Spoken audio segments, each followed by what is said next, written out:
El 24 de marzo de 1988, una chica de 18 años desaparece cuando va a buscar a su novio en una carretera de Wyoming. El viaje era largo, se conocía bastante bien el camino y el hecho de que no llegara a Cody, al pueblo donde tenía que recoger a su novio, pues ya hizo despertar todas las alarmas. Su cuerpo fue encontrado días después, boca abajo, en un río.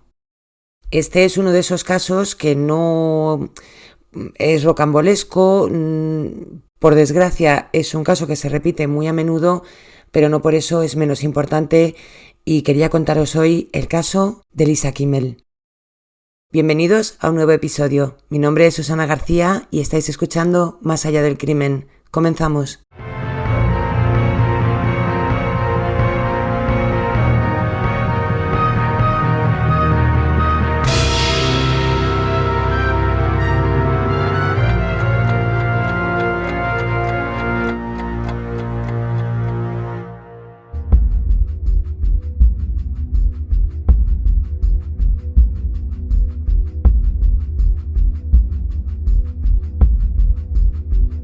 Lo más extraño de este caso es que cuando Lisa desaparece, lo hace también su coche.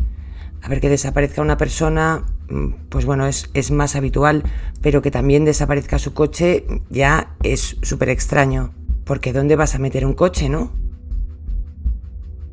Bueno, pues en esto estaban los padres y la policía cuando se denunció la desaparición de Lisa. Lisa era una chica muy normal. Tenía 18 años, tenía 2 hermanas más. He leído por ahí también que tenía un hermano que murió muy pequeñito y creció como una niña pues muy feliz en un entorno muy familiar y sin ningún tipo de problema. Cuando se graduó ya en sus estudios, se planteó que quería trabajar, no quería seguir estudiando, pero sus padres no querían eso para ella y habían llegado a una especie de acuerdo. Esto era que ella podía trabajar durante un año, pero después de ese año se centraría pues, en algunos estudios, en completar su formación, pues simplemente porque tuviera otra alternativa en la vida. Lisa estaba como loca, ya era mayor de edad y lo que quería realmente era trabajar, ganar su dinero y ser independiente. Lisa en realidad se llamaba Lisa Marie y le habían puesto un nombre como abreviando su nombre y la llamaban Lil Miss, que es como Pequeña Miss. Y todo el mundo la conocía así y por eso cuando se sacó el carnet de conducir y se compró un coche, su matrícula ponía Lil Miss Montana. Y como tenía muchas ganas de trabajar, su madre la metió a trabajar en el restaurante en el que trabajaba, donde ella era la manager. Trabajaba bastante bien y poco después de empezar a trabajar con su madre le ofrecieron un puesto de trabajo también en otro restaurante como manager, pero esta vez en Denver, Colorado. Sus padres y ella vivían en Billings, que está en Montana, y hay una cierta distancia bastante considerable. Pero bueno, el acuerdo era que se iba a ir un año, iba a estar yendo y viniendo a ver a la familia. En algún sitio he leído también que la madre entre semana se traslada a vivir con ella y juntas van el fin de semana a casa, pero ya os digo, solo lo he visto en un sitio y se me hace raro si la madre trabajaba en otro sitio que se fuera a vivir con ella a otra ciudad. Pero bueno, este dato no lo puedo confirmar. Lo que sí os puedo decir es que no me extrañaría nada tampoco porque era ese tipo de familia que están súper unidos y al final pues todos con todos, ¿no? O todos para todos, mejor dicho. En Denver, Lisa, y por su edad y su manera de ser, no tarda en hacer amigos, en empezar allí como su propio rollo, ¿no? Su historia, su independencia, y conoce a un chico que no vive en esa ciudad, vive en Cody, que está en el estado de Montana, y empiezan, bueno, pues una relación a distancia. Llevan ya un tiempo saliendo y ella quiere presentarle a sus padres. Entonces, después de la Semana Santa, ella le dice, bueno, paso a buscarte, vienes a casa, te presento a mis padres y, bueno, pues oficializamos la relación. Imaginaos que ella iba súper contenta en su coche conduciendo pues a buscar a su novio para presentarlo a sus padres, cuando de repente no se sabe nada de ella. Se le pierde la pista.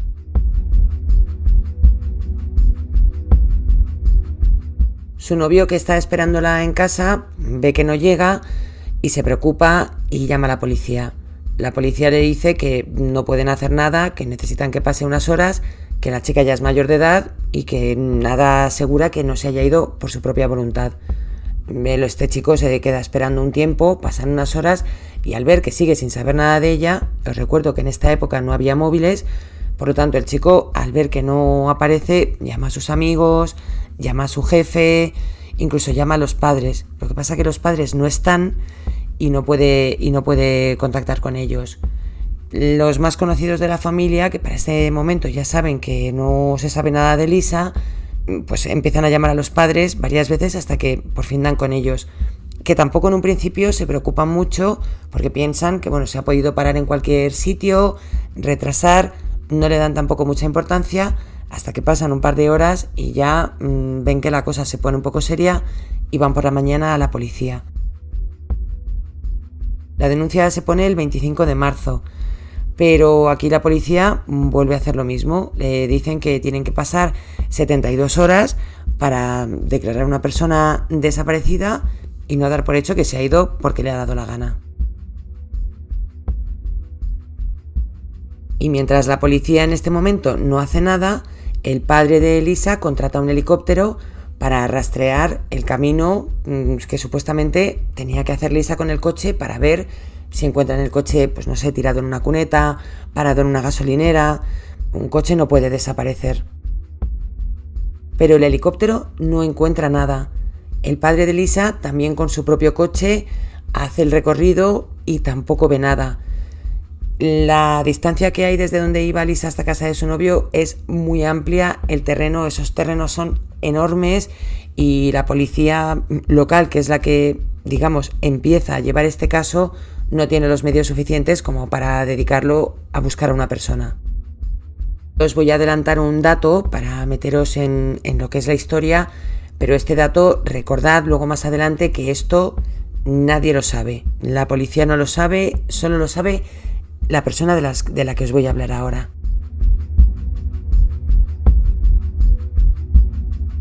Cuando Lisa iba de camino a buscar a su novio por la carretera, un agente que estaba allí patrullando o controlando la velocidad la empezó a seguir porque iba a 140 km por hora. El policía que la paró dirá más tarde que era una chica muy agradable, muy educada, que entendió perfectamente que le estaban poniendo una multa por exceso de velocidad y se ofreció a ir al cajero más cercano a sacar dinero a pagar los $120 de multa. Una cosa que yo no sabía es que hay ciertos cajeros, o tal vez en aquella época había ciertos cajeros que no aceptaban todo tipo de tarjetas, y esto es lo que le pasó a Lisa. Después de llegar al cajero con este policía, el cajero dice que su tarjeta no la acepta y no le puede pagar. Por lo tanto, acuerda con él hacer una transferencia. Y ahí es donde el policía le pierde la pista a Lisa.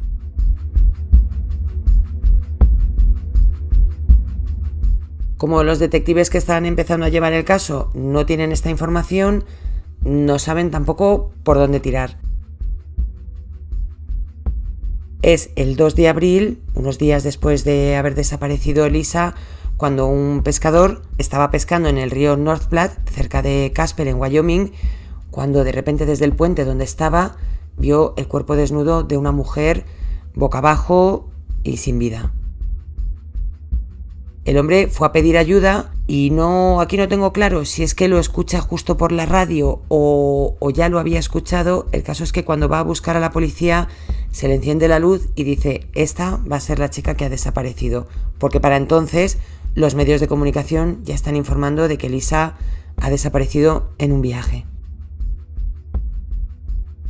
Una de las cosas buenas, si es que se le puede sacar algo bueno a esto, que evidentemente no, pero por usar un término un poco más positivo, es que el agua donde apareció el cuerpo de Lisa era un agua súper fría. Por lo tanto, el cuerpo se había mantenido en muy buenas condiciones. Los detectives encontraron abrasiones en sus muñecas y en los tobillos, moratones. Todo indicaba a que había estado como atada, como si hubiera estado retenida. Le habían dado un golpe muy fuerte en la cabeza y después le habían, bueno, pues con un cuchillo 6 veces. No uso el término porque en YouTube pues ya sabéis que esto me lo capan todo, pero me entendéis. La profundidad de algunas de estas heridas eran de 15 centímetros, incluso alguna de ellas había atravesado su espina dorsal. Tenía también pequeños cortes que indicaban como si le hubieran estado amenazando cuando alguien pues te tiene a punta de cuchillo, esas pequeñas heriditas que se quedan. Y después de hacerle todo esto, la tiraron desde el puente. La fractura que tenía en la cabeza era de 10 centímetros. Muchos creen que, bueno, si no murió en el momento, debió morir muy poquito tiempo después de haberla tirado al río. Lo que sí pudieron determinar es que había fallecido entre 36 y 46 horas antes de haberla encontrado. Lisa llevaba ya día y medio en el río. Dentro de su estómago encontraron carne que pudieron también determinar que había sido ingerida entre 2 y 4 horas antes de morir. No tenía nada de drogas, no tenía alcohol y había sido asaltada de todas las maneras posibles. Allí se encontraron evidencias, se encontró semen, se encontró sangre en el puente, que se pudo determinar que correspondía a Lisa, y también había algo que tenían un poco claro, y era que este puente estaba en una zona de muy difícil acceso. Tú este puente, si pasas por la carretera, no lo ves. Por lo tanto, la policía lo que creía es que era alguien de la zona y que conocía muy bien el sitio y sabía perfectamente dónde había ido a deshacerse del cuerpo de Lisa. Como os digo, la noticia sale en radio, la gente empieza a escuchar el caso de Lisa, cuentan que han encontrado su cuerpo y es aquí cuando aparecen varios testigos. Por un lado tenemos, llamó muchísima gente, lo que pasa que de entre todas las llamadas, las 3 que pensaron que podían estar más acertadas eran de las que os voy a hablar ahora. Por un lado estaba Donna, que era la mujer de un sheriff, que dice que iba conduciendo su coche un sábado y que se fijó porque le hizo mucha gracia lo de la matrícula. Al ver lo de Lil Miss se fijó y al ponerse a su altura miró y vio que era una chica con un jersey rosa. Otro testigo asegura haberla visto también 24 horas después de que supuestamente hubiera fallecido y dice que se fijó en la matrícula al ser de Montana, y cuando vio lo de Montana y vio el nombre, pues es algo que se te queda grabado y que no se le olvida. Y en este caso dice que era una chica con un jersey amarillo. Los padres de Lisa dicen que Lisa no tenía ni un jersey amarillo ni ningún jersey rosa. Y más adelante sabremos, cuando sepamos que este policía la había detenido por exceso de velocidad, que llevaba un jersey blanco y negro. Otro testigo asegura haberla visto en Buffalo con un hombre. Dice que también se fijó en la matrícula, que la vio en una gasolinera y que cuando quiso mirar, tanto el coche como ella y este señor ya no estaban. Todos los testigos que dicen haberla visto con este señor hicieron una descripción. Por lo tanto, la policía se empeñó en hacer un retrato robot. ¿Qué pasa? Que tenían 7 descripciones. Cada retrato robot que hacían de cada una de las declaraciones de los testigos no correspondía ninguno con ninguno. Por lo tanto, no conseguían hacer un retrato un poco genérico y al tener 7, pues digamos que no les valía estas descripciones que habían dado. Yo sé que para este momento es un poco raro porque si Lisa desaparece el 24, que era un jueves, el 25 era viernes y su cuerpo apareció el sábado día 2, entre ese periodo de tiempo solo hay un sábado, que es en el día 26. Los investigadores creen que la han podido atacar o que alguien ha hecho algo con ella y se han llevado el coche. Aquí no tienen muy claro porque si la gente dice haberla visto con distintos jerseys, los padres dicen que ese jersey no tenía, ¿quién era la persona que conducía ese coche? ¿Quién era la chica? Lo que sí que tienen claro es que si desaparece el 25, en teoría muere el día 31 y aparece el día 2, Lisa entre el 25 y el 31 es vista por varias personas, o supuestamente vista por varias personas. Lisa es enterrada, pues imaginaros el dolor de esos padres y de momento no tienen ninguna prueba, ni hay ningún detenido y de momento tampoco muchos sospechosos, y ahora hablaremos de ellos. Pero antes lo que os voy a contar es que justo un año después de la muerte de Lisa, el 29 de marzo, muy poquitos días después de cumplirse el aniversario, apareció una nota en la tumba de Lisa. No la había escrito ningún familiar, ninguna persona cercana a la familia, y la policía cree que puede ser del asesino. Esta nota lo que decía es que la echaba de menos y describía su muerte como una pérdida muy dolorosa. Ya os digo que nadie que conocía a Lisa asegura haber escrito esa nota. Y bueno, pues como tampoco tienen mucho más, esta nota se guarda junto con las muestras y todo lo que habían encontrado el día que encontraron el cuerpo de la chica. Este caso sale otra vez en los medios de comunicación y aquí la policía lo que recibe son muchísimos tips. Gente llamando diciendo, pues creo que ha sido no sé quién, creo que ha sido no sé cuántos, pero eran demasiados, no daban abasto para investigar a todos. Lo que sí hicieron es empeñarse en dar con el asesino en función o en base a las pruebas que ya tenían. Y entonces tiraron de la gente más cercana o de los últimos que habían visto a Lisa. Por un lado, le hicieron una prueba de ADN al novio que fue descartado porque no correspondía. También investigaron al gasolinero, que hay unas imágenes de él despidiéndose de Lisa, pero la policía no tiene muy claro si después de haberse despedido salió por detrás y le hizo cualquier cosa. Entonces, a pesar de que tienen imágenes que se han visto, ellos, pues por tener un sospechoso más, pues investigan a este señor que también es descartado. Entre todas esas llamadas que alertan a la policía de algunos tips, cuando salen los medios de comunicación, alguien dice que había visto a un policía hablando con Lisa cuando, por la carretera donde se le había perdido la pista. Ya tirando del hilo, descubren que ha sido un policía que en ningún momento había contado que la había detenido, y es aquí cuando dice que tenía un jersey negro, todo esto los datos que ya os he contado. Lo más curioso de este caso, en referencia al policía, es que se negó a dar una prueba de ADN. Tampoco había contado que le había parado para ponerle una multa. Todo hacía apuntar a que este señor igual tenía algo que ocultar. También hubo un momento de la investigación donde los padres pidieron que entrara el FBI porque como no avanzaban, pero la policía local dijo que no. Y uno de estos policías que se negaba a que participara el FBI era este policía. Para los investigadores, el hecho de que no quieres que intervenga la policía, no quieras dar tu ADN, no hayas contado que la has detenido, como tenemos la nota y este señor no se quiere hacer la prueba de ADN, vamos a hacer una prueba de caligrafía a ver si de aquí sacamos algo. Pero mientras la policía está pidiendo una orden para obligar a este señor a dar una muestra de ADN, es cuando él llama, se muestra voluntario, da la muestra y sale negativo. Los agentes no entienden por qué este señor no ha interferido en la investigación, por qué no ha colaborado cuando no tiene nada que ver con la desaparición de Lisa. Y aquí digamos que salen a defenderle sus compañeros de trabajo diciendo que era veterano de Vietnam y que desde que había venido de la guerra pues actuaba de esa manera, ser así muy introvertido e incluso en no facilitar las cosas. Pasaron 14 años hasta que un equipo de policías que intentan resolver casos que se han vuelto fríos reabren el caso de Lisa.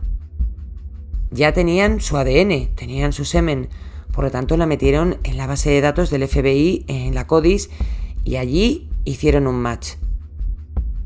La muestra pertenecía a Dale Wayne Eaton, de 57 años, que vivía en Moneta, en el estado de Wyoming. Cuando los detectives se ponen a investigar un poco el pasado de este señor, lo que descubren es que en el año 1997 había sido detenido por intentar secuestrar a una familia. Y aquí os cuento que esto es película americana total. Resulta que esta familia, en la misma carretera donde había desaparecido Lisa, se les estropea el coche y paran.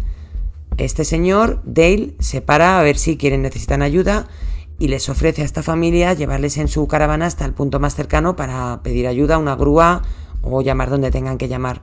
Y la familia dice que perfecto. En un momento de este viaje, Dale le pide a la mujer de la familia que por favor que conduzca a ella porque tiene sueño, se está quedando dormido y se pasa a la parte de atrás.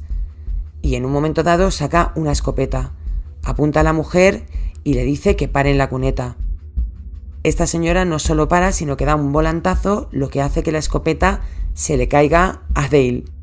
La familia sale del coche corriendo y Dale sale con un cuchillo. Pero el marido, que ha sido más rápido que él, ha cogido la escopeta, le apunta y le da con la culata y le deja tirado en el suelo. Se montan en la furgoneta y se van a pedir ayuda al sitio más cercano. La policía va allí, le encuentran por la zona, le detienen y le envían a un psiquiátrico. Creen que con un poquito de medicación, rehabilitación y unos años de estar ahí encerrado, pues se va a encauzar. Pero este señor consigue escaparse. Y lo que consigue es que la policía le detenga y en esta ocasión le lleven a prisión. Y una de las condiciones o requisitos que tienen los presos cuando entran en prisión es dar una muestra de ADN que meten en esta base de datos. Y así es como los detectives que reabren el caso de Lisa dan con este, iba a decir un taco, pero vamos, con este personaje. Ya tienen muestras de ADN, lo tienen macheado con esta persona, pero la policía necesita tener evidencias más contundentes y quieren saber realmente qué le pasó a Lisa. Por lo tanto, se van al sitio donde vivía este señor. Vivía en un terreno muy apartado, no sé si deciros que era como una nave donde guardaba coches, un sitio alejado de la mano de Dios, y empiezan a preguntarle a los vecinos. Un vecino cuenta que para cuando desaparece Lisa, Dale estaba haciendo un agujero muy grande, cavando un agujero muy grande en su terreno, diciendo que iba a meter un tanque séptico para tratar las aguas residuales y ese tipo de cosas. De momento lo que hacía, como no tenía baño, iba a la gasolinera más cercana, que es donde medio se aseaba o se duchaba en casa de un vecino. Pero este tanque séptico nunca se instaló. La policía decide levantar el terreno y mirar a ver si hay algo allí. Y lo que encuentran es el coche de Lisa, con la matrícula de Lil Miss y pues ya le tenían. Fue acusado de 8 cargos en abril del 2003, él se declaró no culpable y fue a juicio en el año 2004. Él nunca contó lo que pasó, pero en el juicio un excompañero de la cárcel. Bueno, y otro dato que no os he contado, cuando él estuvo en la cárcel también participó en la muerte de un compañero, o sea que este señor ya era bastante reincidente. Y volviendo al hilo, el excompañero lo que cuenta es que este propio Dale, cuando estaba en la cárcel, le había contado la historia de lo que le había pasado a Lisa. Se fue a la gasolinera en un principio a asearse y allí es donde vio a Lisa y la secuestró y la intentó manosear, digamos, por el camino. Ella paró el coche en la cuneta, le dijo bájese señor, y aquí es cuando ya las cosas se ponen feas. Se la lleva a su casa y la tiene allí 6 días. La tortura, hace todo lo que le da la gana con ella y luego es cuando ya le hace lo que os he contado al principio del caso y la tira al río desde el puente.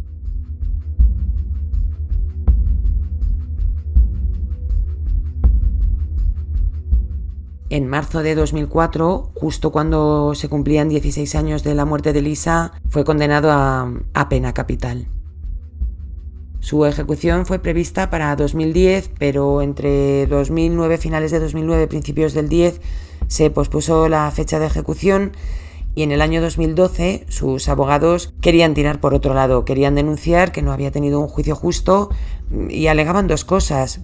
Primero, que tenía problemas mentales que ya se le habían detectado, que tenía una bipolaridad y eso hacía que el juicio no fuera justo. Y segundo, que al excompañero de la cárcel se le ofreció una reducción de condena por testificar en contra de Dale. Y esto el jurado no lo sabía. Y entre que si no, si tiran adelante o si no, este señor está en el corredor de la muerte esperando a ver si pasa algo con él. Tiene 78 años este señor ya y ahí se quedará. Los padres le denunciaron civilmente, consiguieron el terreno que tenía donde vivía este señor y donde le quitó la vida a Lisa, y con ayuda de los bomberos lo quemaron todo el día del 36 cumpleaños de Lisa. A mí lo que más pena me da es que la madre dijo que esta era la mayor vela de tarta de cumpleaños que le había puesto a su hija. Y este ha sido el caso de Lisa Kimmel. Ya os digo, es un caso que pasa, por desgracia, muchísimo. No tiene mucha vuelta de tuerca, pero no sé, me ha parecido interesante contarlo. He empatizado muchísimo con la parte de la familia y me da muchísima pena que esta chica pues haya tenido que esperar tantos años para que se supiera la verdad. Otro caso de un enfermo depravado, que ya me contaréis a mí a qué viene dejarle una nota en su tumba un año después. Por cierto, y no os he dicho que sí que la caligrafía de este señor podía cuadrar con la que encontraron en la tumba de Lisa, pero no era al 100%. Tenía muchos rasgos que sí, pero bueno, como ya tenían el ADN, tenían el coche, lo tenían todo, realmente no dudaron demasiado. Y este es el final que le espera a Dale Wayne Eaton por quitarle la vida a Lisa Kimmel en 1988.